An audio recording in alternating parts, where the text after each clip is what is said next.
Watch Symposium. I'm Austin, and this is a paid question for the Dubai Expat. And link to his YouTube channel in the description of this video. And I'll also put a link to the video that he wants me to check out. You can check it out for yourself. And I've got some pictures and clips, well, pictures from that video to illustrate the pieces that we're going to be talking about today. He writes, please make a comment video on my latest search for a new luxurious watch. What are your thoughts on the models I like and which would you buy? This is the video, and then he links it. Again, link in the description. You can check it out yourself. Thanks and best regards from Dubai. All right, thanks for the question, and let's go through. All right, the first watch we have, and what we'll do is we'll talk about the watch, and then we'll take it forward and compare it to the next watch and see which we choose, and we'll just keep doing that until we get to the watch that I think he should put his money into. All right, first watch is a Zenith, and this is an El Primero, and this is a 42 millimeter watch, and it's 8,000 euros. It's pretty expensive, and you can see it on his wrist. He doesn't like big watches, and he could get away with this watch, but I think at 42 millimeters, it's just a little too big. Now, it's got the ceramic case, not a fan of that, and it looks sort of like that PVD coating. It looks cheap to me. It doesn't look like an 8,000 euro watch. Not a fan of the band that it comes with. That looks like something that you'd get from Swatch. So we'll take it forward, compare it with the next watch, but I'm not feeling this Zenith right here. Okay, so we'll compare it to the next watch, which is another Zenith. This is a El Primero. This is a 38 millimeter watch. It looks a lot better on his wrist. And this is a more traditional Zenith. And it's got a beautiful blue dial. It's 2,000 euros cheaper. And I think I would prefer it if it came on a metal bracelet. But the band, it looks a lot better than the first one we looked at. So forget the first one. I would go with this 38 millimeter Zenith over that first one we looked at. More traditional, I think probably would hold value better, and I think it's got that more iconic Zenith style to it. All right, the next watch is yet another Zenith, all right? And this is a Zenith that comes from the Defy Classic open work dial. This is a 41 millimeter watch. It's 7,800 euro. And look, it looks super trendy, and it looks really hard to tell the time. Look, I mean, if you're going to go Zenith, I would go with something more traditional, all right? Something more iconic in the Zenith line, and this isn't it. So I would stick, going forward, we're going to stick with that El Primero 38 millimeter. I think that's a much better choice.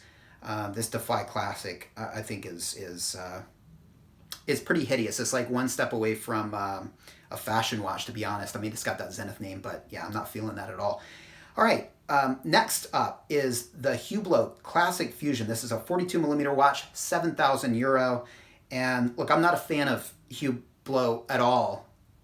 So is it an attractive watch? Yes, but again, I would stick with that 38 millimeter El Primero. I think that's a better buy. Yeah, I mean, it is an attractive watch. I'm not a fan of the counterweight on the second hand. And if you had to go Hublot, this Hublot, I think the blue dial is more attractive.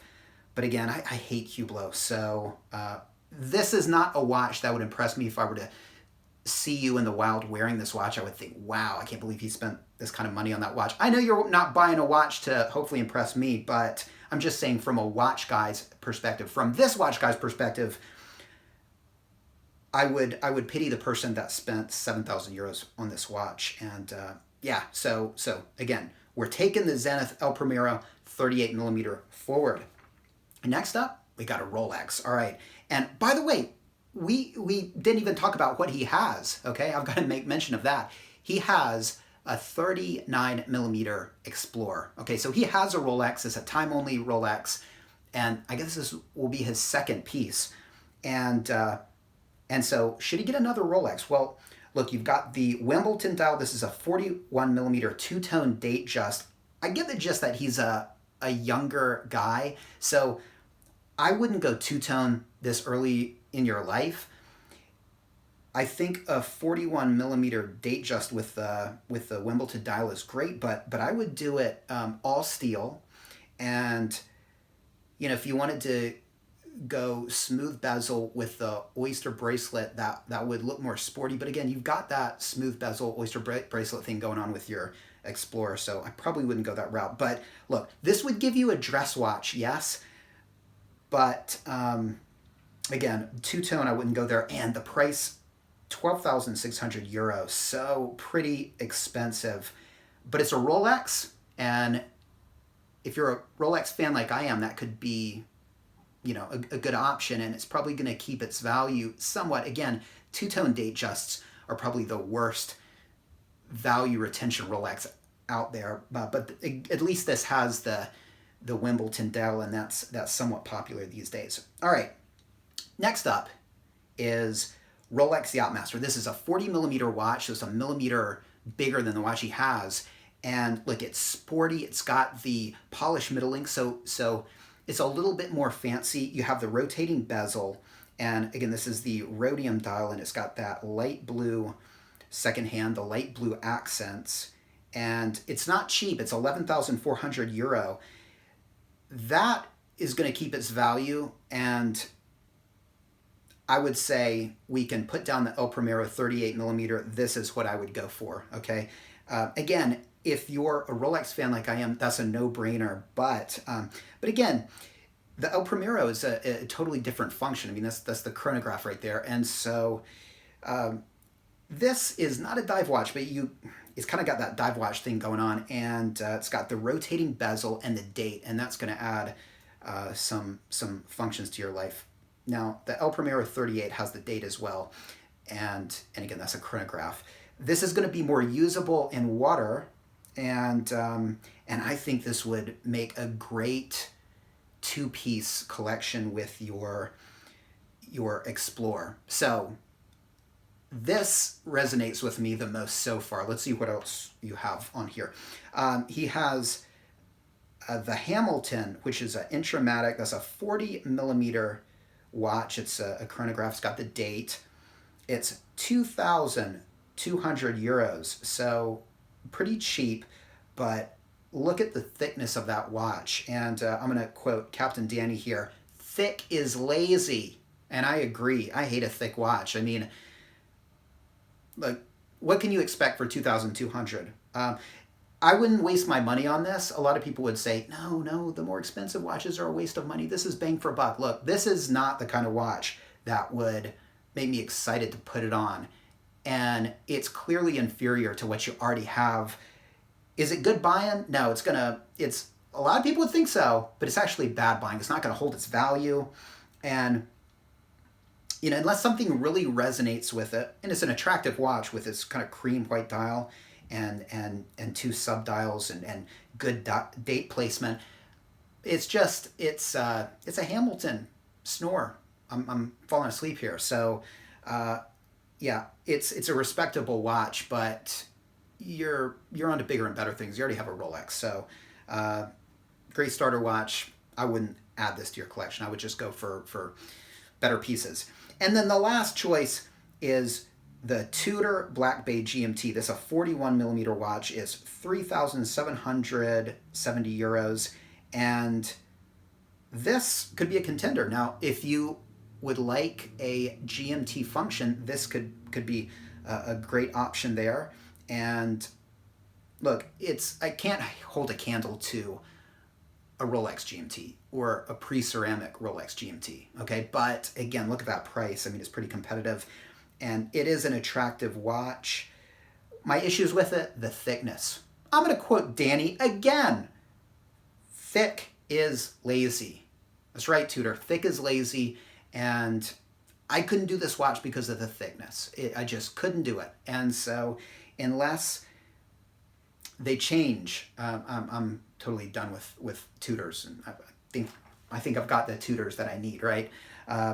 11 millimeters. This isn't lazy, right? 15 millimeters. I don't know what this this Tudor Black Bay GMT is, but it's thick. You could just see it, the thickness, and he doesn't like a thick watch. No, Dubai Expat doesn't like a thick watch. So let's see if Tudor in the future gets their GMT right. I would hold off on that. But again, it adds a great function there, and one that would be really useful if you're an expat living in Dubai.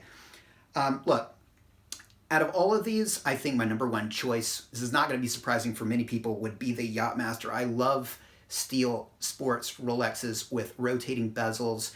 This will give you the timing function. This will give you the date. It's a Rolex. You change your mind later, you get your money out of that watch.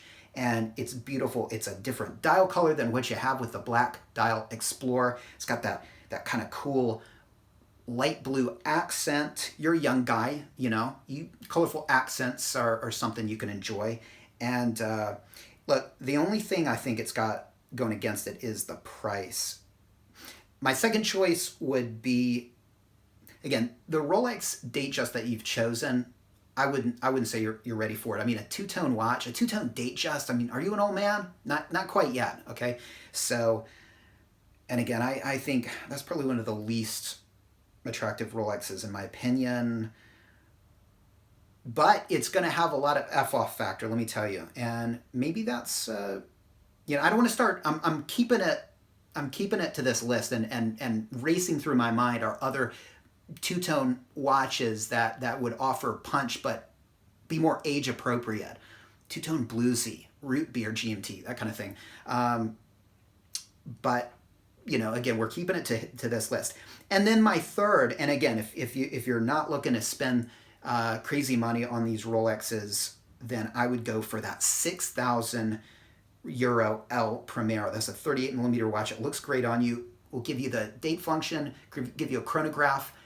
The Zenith is iconic. I mean, Rolex relied upon Zenith for their movement, so it's got the Rolex stamp and seal of approval, respectable brand. You know, if I were to see this on your wrist on the train, I'd think it's a watch guy, and he knows what he's talking about. But again, I'm such a Rolex fanboy that I have to say the Yacht-Master would probably be of these watches where I would be taking my money. But there you go. Let the Dubai expat know what you think. What should he get? Thank you for the question. If you want a video for yourself, check out the description of this video and you can see how you can make it happen. Take care. Thanks for watching. See you next time.